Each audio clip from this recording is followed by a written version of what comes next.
everybody there on Andy's Popcorn Planet. I can only say thank you from the very recesses of my being for everything. Thank you. Thank you, sir. Oh my goodness, how it's still crazy to see that. Hey everybody, happy Thanksgiving. If you celebrated, I hope you had a wonderful time with your family, friends, or even just yourself. Took a time to yourself. So happy to be back here in studio. And oh my God, have we got a show for you. Look who's here. Steph the Alter Nerd's back. Christopher Melcher is back. What a joy to see you both. Hold on, I can't see you in my wide. I thought I had it there. And there they are. So lovely to have you. Steph, hey, how are you? How's the move going?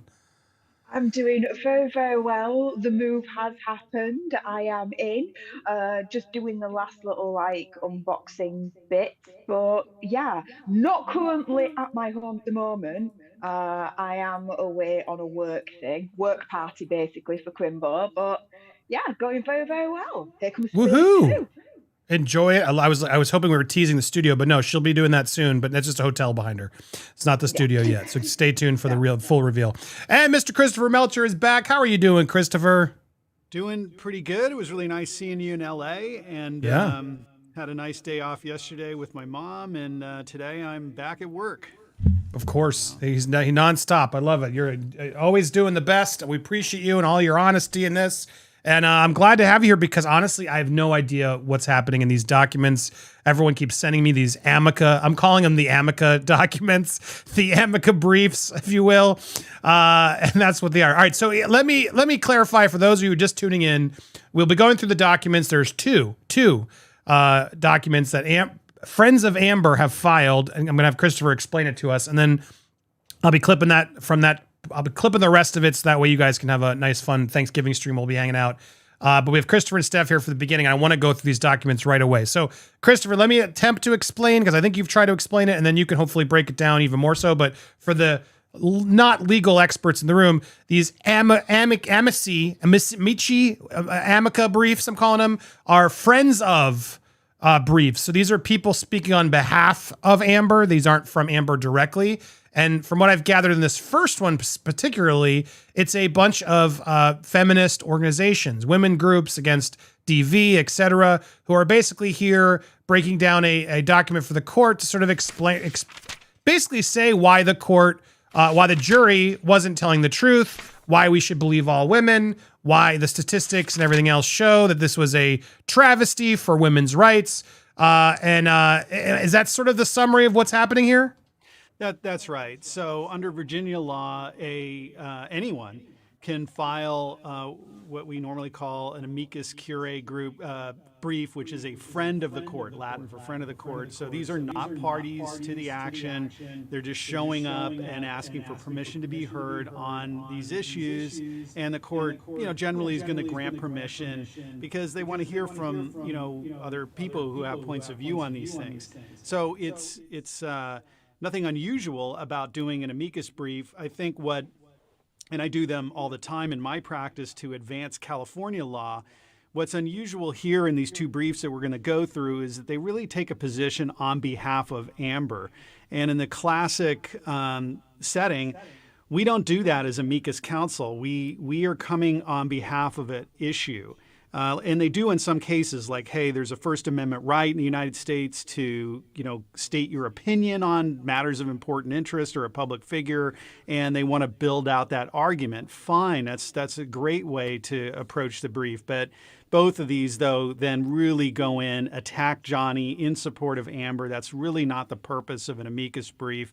So we'll break that down. So these two briefs, not filed by Amber, but friends of supposedly the court to illuminate these issues for the court's assistance. I don't think the court really needs any of their help, but they're definitely coming in pro-Amber on both briefs. Yeah, apologies. I lifted up the wrong mic level. Echo should be fixed. We should be good now. All right. So, there's a lot to go through here. I don't even know where to begin. So there's this one document that very clearly sort of states the groups here, right? This is, as I zoom in, the Sanctuary for Families, Virginia National Organization for Women, DC Coalition Against DV, Equality Now, Esperanza United, Feminist Majority Foundation, Battered Women's Justice Project, Women's Equal Justice Project. Anyway, a lot of groups that are notified here as sort of the advocates, the amices, the amicus, if you will, which you said shouldn't really be picking a side. They should be being experts. Can you help me understand this other one that was filed a couple days ago? Sure. So there's a second amicus brief, and they don't have the attachment, unfortunately, on this document to show who's behind it. They do describe generally that it's three groups. There's people who are involved in First Amendment issues. There's people who are involved in women's rights issues and domestic violence type stuff. But there's an attachment allegedly there that identifies the people. It isn't there. In the first brief, we've got Michelle Dauber, the professor from Stanford, who, if you've ever seen her tweets, they're just caustic and unhinged. And then Charlotte Proudman is supporting the first brief. I don't know who's on this second brief because they don't state. That's not attached. So yeah, why? How is that allowed? So they can just file this and then doesn't matter at this point? Like, oh, just random people can now be amicus references? Well, whatever was filed with the court is going to have the appendix. We're looking at something that was it's not filed. This is not the filed copy. When you file something with the court electronically, there's going to be a watermark or stamp on it showing that it was filed. I didn't see that here. So this is something that the counsel, on behalf of these groups of people, went and gave to the media or published whatever before it was filed. So I'm sure that the one that the court got has it. If we really cared, we could find out. It's probably the same type of people. And again, probably this is leaked by very Cat 10 similar. Barge or one of those positive Amber, because that's how all these documents usually come out, right? These are in a way almost more PR documents than legal documents. It feels and it's all posturing. Like, is that unfair of me to say? Well, that's right. I mean, in when we see amicus briefs being done, they're usually on behalf of an interest group or a legal scholar. So when I do my briefs, it's, I'm just a scholar of the law and I don't have any, association with any groups. I'm just trying to advance California law. Here, these are special interest groups. They're women's groups, they're abuse groups, there's First Amendment groups. And so they're advocating their position. They're, so again, nothing wrong with that. But I think ultimately the court is looking to be assisted with information. So tell us something we don't already know. And it has to be information that would be relevant to the issue for an appeal. And that's where both of these briefs go off the mark. An appeal is not a retrial. It's not a redo. The court in Virginia, where the jury heard all this evidence, determines credibility. The appellate court cannot reassess credibility. They have to accept those credibility determinations as true. And the only question really is, did the jury get the correct instructions of the law? So they listen to the evidence. They say, here's who we believe. They go in the jury room. They're given these legal instructions, like here's what defamation means. Here's First Amendment right to speak. And they look at that stuff and they make a decision as what they did. So the only appeal basis would be that some of these legal instructions were wrong. But the amicus briefs don't really go, they touch it a little bit, but they really don't do that. They're talking about how abuse occurs. What does it mean? And they basically outwardly say, the jury should have believed Amber and not Johnny. And that is complete nonsense. That is not the issue on appeal. So I think these justices who are going to read this stuff are going to say, this is not helpful. Because they don't have the power as an appellate court to reassess credibility. They don't get the chance to say, we believe Amber. They have to accept what the jury believed in terms of credibility. The thing is, though, as well. Sorry about that. Had a OBS snafu, had to reboot it, but we're back. Steph, you were making a good point. You were bringing up the timing of this. Yeah, so the timing of this is really sus because at the end of the day, it comes hot off the heels of the open letter that's been going around in support of Amber and this whole hashtag PR kind of movement, which is the experts for Amber hashtag. It's not a coincidence that all of a sudden then these briefs then appear and are then public. When you look at the signatories on one of them in particular that Chris was talking about, so, Charlotte Proudman, Michelle Dauber, they were also signatories on this whole open letter of experts for Amber situation.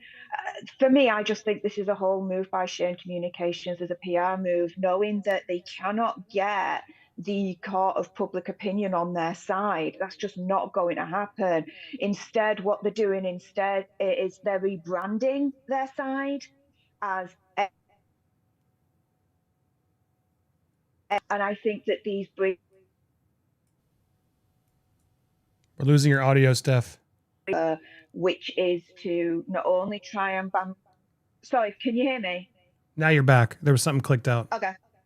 Sorry about that. Which is not only to try and bamboozle, those that aren't familiar with the case in the public, like, oh my goodness, experts for Amber, that leaves some credence to those that aren't familiar with the case in the public eye. But it's also to bolster the mainstream media and their support for Amber, but also as well maybe to try and bamboozle the courts. Look at all these experts that are behind Amber, this, that, and the other. I don't think it'll work with the courts, as Chris says. It's not about the legitimacy. It's more to do with was there judicial error that was made during the whole trial? Did the court mess up in some way, shape, or form? That's the only way, to my understanding, as to how Chris has explained it in the past, where Amber is going to win on her appeal. But yeah, I think it's just a big, massive PR move with this whole hashtag experts for Amber situation that they've got going on. Yeah, I mean, Christopher, is there anything that, you've gone through it all. It's a lot of pages. My goodness. Is there anything in here that is like fair for them to be pointing out, or that could help the case? Or is this all still just, like you said, the judge will say this is not helpful? Well, I agree with Steph on the PR side of it, because legally, all of this information that they're putting in here, essentially that about credibility, that the jury should have believed Amber, is completely irrelevant to the appeal. That is not a ground to appeal. And so that really is only in there to, either sway a justice of the Court of Appeal, if that justice was so uninformed that they didn't understand, what an appeal was. So that's, like highly unlikely to think that that's going to be true. So I got to think that all of this stuff here that you're looking at on the screen is really just for their PR sake. This brief did need to be filed 7 days after Amber's brief. So I checked the Virginia rule on that. So they had to file it when they filed it. But the only thing in here that would potentially be assistive to the court is the question on the First Amendment. So, and that was a huge issue that I had from the beginning. It's like, this is an op-ed piece. It's an opinion editorial piece about a public figure in a newspaper. So generally, that does receive very high protection under the First Amendment in the U.S. So any, kind of legal briefing on that issue would be interesting to the court. But Amber's team's going to put all that law in there. It's not that complicated. So I do think this is probably for more the court of public opinion rather than the court of appeal. They're in the second brief, which I was offended, honestly, by a statement in the second brief about the social media aspects of the case. And this is at page 12 of that PDF. It says about being inorganic traffic. If you go back to where you were, right on that left side of the page, highly publicized. Not only was this a highly publicized trial, but it became a social media sensation, possibly in a manner that was not wholly organic. It's a common tactic for an abuser to sue their victims for defamation, re-traumatizing them, and then impoverishing them through the legal system, blah, blah, blah. So what they're basically saying is that all of us who, were somehow programmed by Johnny Depp and his PR team to watch this trial and, be blinded by his PR mechanism, which is completely ridiculous And again, it's offensive to everyone here who, in their words, organically watch this trial and form their own opinion. And so it's really nonsensical. And it's really the only way that they have left to explain why Amber lost, because they can't accept that a man could be the victim of abuse.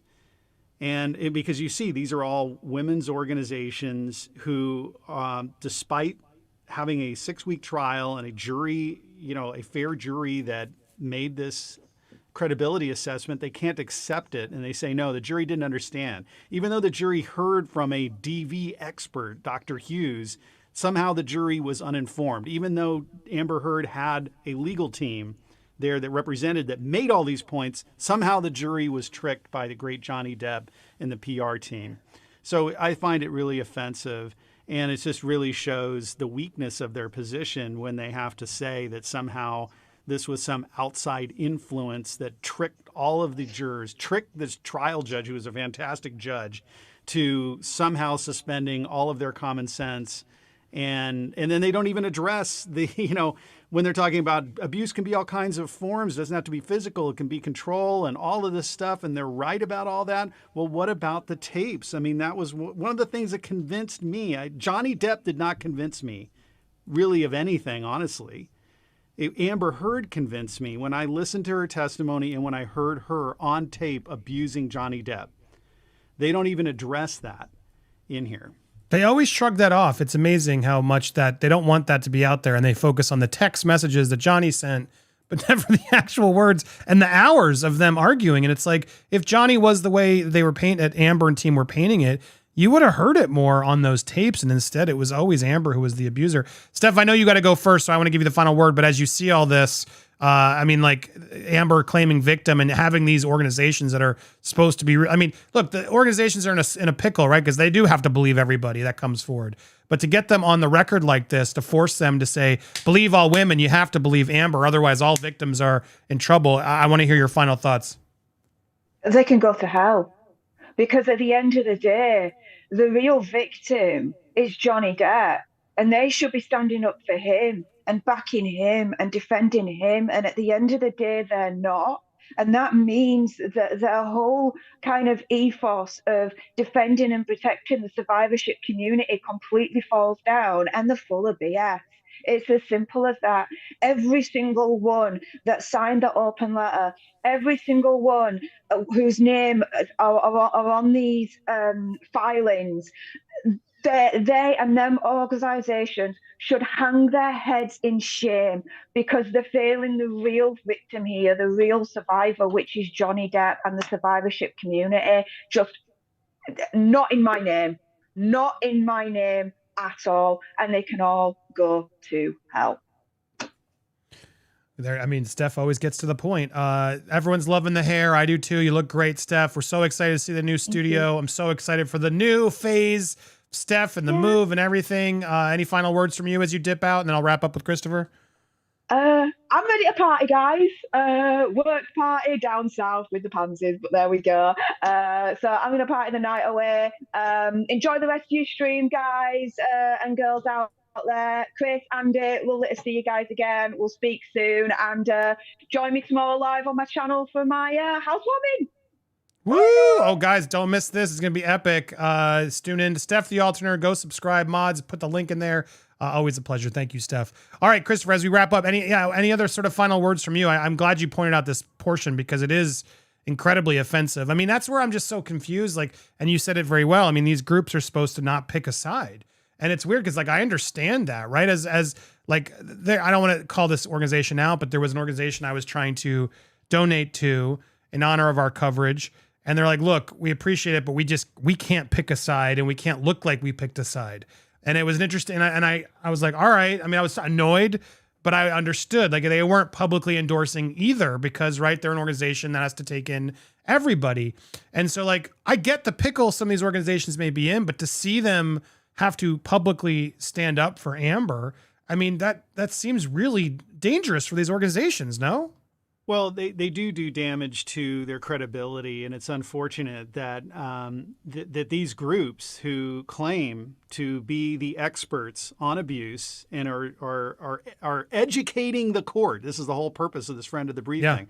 They're going to tell the court, like, hey, you don't know anything. Let us tell you what it is abuse. That they don't understand that abuse is not defined by gender. That whether you're the victim or on the receiving end of this is not defined by your gender. But that's what they're basically, it seems like, believing, that this is always male on female. And I've seen, as a family lawyer in my practice representing men who have been the victim, it's extremely difficult to convince courts, even though these judges, know better, that they were the victim. We've got a case. The guy is, 6'8" or something like that, professional athlete, and his wife is, 5 foot nothing, and he's getting beat on. And it's like, who's going to believe that? And it's just unfortunate that and this perpetuates that. They're basically saying that, she must be telling the truth. Why? Because she's a woman. Do they have anything more than that? So again, I think it does more harm to this issue, because we understand, or we should understand now, that it's not based on your gender, that we need to look at this at face value and understand where is the evidence, and be led by the evidence and not by bias or stereotypes. So it's disappointing. But Johnny will potentially have amicus briefs come out on his behalf. Like I say, I don't know that this really adds anything in the case, but when he files his appellate brief, there'll be a 7-day period for amicus groups to come out and file something. But again, if they're going to do something, I hope on Johnny's side that they don't fall into this same pattern of just saying, well, we should believe Johnny, because that's not the purpose of the appeal. They should go through the legal issues and show that the jury instructions that the judge gave to the jury were correct, because that's really the only issue for me on appeal. Laura, the real Laura B was watching and wanted to ask a question. Christopher, do you have any concerns on her appeal regarding the First Amendment argument in general? I guess, did I miss the appeal docs? We should have led with that. Did she actually file the appeals? I thought this was the only thing I'd seen. But did Amber file her own? Because we went through Johnny's right on on a stream. If Amber did, we'll have to go through that next week, I suppose. But did she file these? Do you know about this? Her First Amendment argument in general? So I don't remember, like say, I'm losing track of stuff. I don't remember seeing hers. So maybe they're coming out 7 days after Johnny's brief. She just said we don't have them. Yeah. We assume she filed, but that's why I'm confused. Sorry, guys. I thought we missed maybe something. Laura, Laura's watching. Yeah, I didn't see that. But it's all about the First Amendment. That is the only real pathway that Amber has to overturn this on appeal, is to show that the instructions that the judge gave to the jury about what the law requires them to find to say, vote for Johnny or vote for Amber, were wrong. And because if the legal instructions were wrong on the definition of defamation, or what a public figure is, or what actual malice is, or what the definition of damages is, so if they mess that up, then obviously the jury got it wrong because they were instructed improperly. So that's what's going to drive the whole case. But I looked at those instructions and they seem to be correct. And the instructions acknowledge that there is a First Amendment constitutional right in the United States, including Virginia, of course, to talk about a matter of public interest or a public figure. And that to prove defamation, they have to establish that the statement was made of or concerning Johnny, which it was, because she admitted. I mean, we all could tell that she was talking about Johnny in the op-ed piece, but she admitted on the stand, yeah, I was referring to him. So we've proven, or the jury clearly has proof of point one, of or concerning Johnny. A statement was made. The second thing is that it was false. Well, the jury listened to the credibility of both sides, and honestly, the jury could have came on either way on this one. And the jury listened to all this testimony and said, we believe that it's false what she was saying. And then the next question is actual malice, which is defined as that she knew that the statement was false when it was made, or that she acted in reckless disregard for the truth, kind of I don't care what's true or false attitude. Jury heard evidence on that and said, yeah, we think that she acted with actual malice. And then finally, the judge instructed the jury that they had to find that he actually suffered damages, economic damage as a result of this. And the jury said, yeah, we find that to be true, and there's evidence to support it. So I don't see any really great basis for her to attack that. She's made some very highly technical arguments. And but, you know, again, we had a smart judge, and the judge heard all of her arguments when it decided what to write down in jury instructions. So it seems correct, but, you know, hey, I've been wrong before. We'll see. You know, the Court of Appeal gets to decide this. That's what I like about Christopher. We both will admit when we're wrong, and Amber won't. And so apparently, as Lars educating me, because I was confused myself, the documents, we all assume Amber's documents came in because I think they had to per deadlines, Chris, but we don't actually see them. And Laura's speculating maybe she filed them as the clerks went out for the holiday. But we're still speculating and wondering when those will get scanned and uploaded for the public consumption, on which I guess they have to be, right, Christopher? They could have been filed, yep, but still not publicly shared yet, just due to the holiday, which might have been a theory or a tactic of Amber's, and then get these out leaked instead to sort of distract in the meanwhile. What are your expectations on her appeal? I mean, she had to do it by now, right? Yeah, I haven't been following that deadline, but yeah, it's all public. It'll be out there. I don't know why Amber would have any reason, you know, to hold back on the filing. I would think that she would want everyone to see her filing. So I don't know what benefit she would, you know, have from keeping her position quiet. I mean, I think we could predict what her position's going to be, and she would probably want it out there. So probably just a little quirk with the system there, waiting for that to come online, and we can take a look at it. So I mean, guys, I'm trying to move on from this story. Honestly, I really don't. I know Christopher and I both agree. Like, we don't want to keep reporting on Amber Heard. There's so much more stuff out there. But, you know, when this stuff comes out there and she's trying to spin it with victims groups saying that she's innocent and Johnny we got to keep responding and doing it as we need to. So when things are filed or quotes are made, yes, I'll come back and be reporting on it. And that's what we're doing on. So when we do get the proper appeal documents officially, I assume by next week we'll be able to report on those. So hopefully Chris will be available. We'll go through together.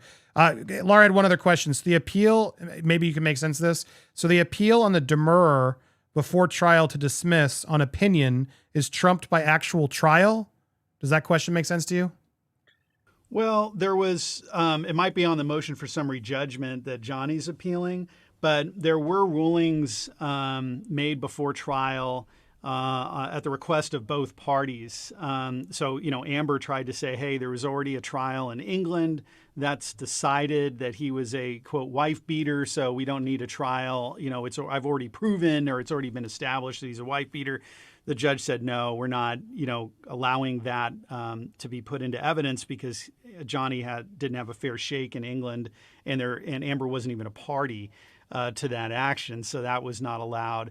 Johnny tried to throw out Amber's claim before trial on the Adam Waldman statement, saying that there wasn't proof that Adam Waldman was acting at Johnny's instruction to make the statements to the media.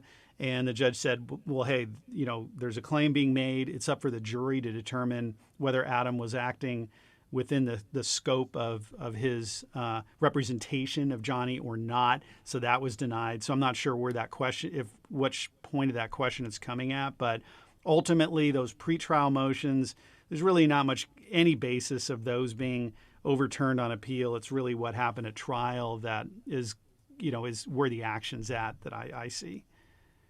Copy that. All right. So there you go. Anything else to mention about, I mean, we could take an hour to go through these, but I'm telling you guys, it's a frustrating read. Going through these documents just take too long. It's like 71 pages, 80, and it's all these groups just talking about the basically believe all women, that women need to be believed over men, and that Johnny is lying. The jury didn't know what they're talking about based on power and control dynamics and things. Is there any other takeaways you want to bring up, Christopher, on this before we wrap this video up? No, I think we got it covered. It's like I say, I'm not worried about it. I mean, it's just statistically, most appeals are lost. You're talking, I don't know what it is in Virginia, but if it's anything like California, where 90% or something like that of appeals are lost, and the reason is that, again, it's not a retrial. We don't judge or reassess credibility. We look at very narrow legal questions. And so it's extremely difficult to change something on appeal. And that's obviously applies to Johnny too. So I'm not losing any sleep over this. I don't think anyone else should be losing sleep over it. And sure, there's a media campaign that Amber and these groups are wanting to do, and that's their right. They have the right to come out and speak out against this verdict, just like Johnny could speak out, or his group could speak out against the English judgment. And that's all right. And like I say, I have tolerance and acceptance for this. I want to listen and learn from other points of view. I don't know that we're receiving the same respect on the other side of this, but hey, it's like their position, go state their position. But to me, it's not going to move the needle in court, and whatever it does in the court of a public opinion, we'll see. It just feels like it's not even about the court of opinion. It's about the public opinion, right? Let's all put this out there and just keep changing the truth, rewriting history, especially with a bunch of authors in the media that didn't even watch the trial, that think this is going to hurt the movement when she's hurt the movement, not the other way around. It's incredibly frustrating to watch. So we will keep you updated when that appeal officially comes out. In the meanwhile, this is all what it is. Just a bunch of groups being forced by Amber really to, you believe all women, so you better be loudly believing me or else, is really what it feels like. So really hard to stomach this. But yes, Christopher's right. They're allowed, but we're also allowed to call out the nonsense that she's trying to play here and focus on the facts and the truth, which we will continue to do. Always a pleasure to have you here, sir. I hope you had a wonderful holiday. Enjoy the rest of your weekend. Love to have you back when we do get the official appeal docs next week. Everybody go support Christopher Melcher over on Twitter. Give him a follow and give him a like, and etc. Always a pleasure, sir. Enjoy the rest of your holiday. Thanks all, everyone. All right. Always a pleasure to have him. We love having Christopher, love getting that honesty, and we got lots more to talk about. I suggest, though, you hit that join button if you're watching. Oh, it didn't play. All my buttons are screwy today. Subscribe and hit the join if you want to watch the full show where we just hang and talk, which I'm going to do for a little while now. You can always catch the replays as a member, so hit that, pick a tier, and welcome to the community.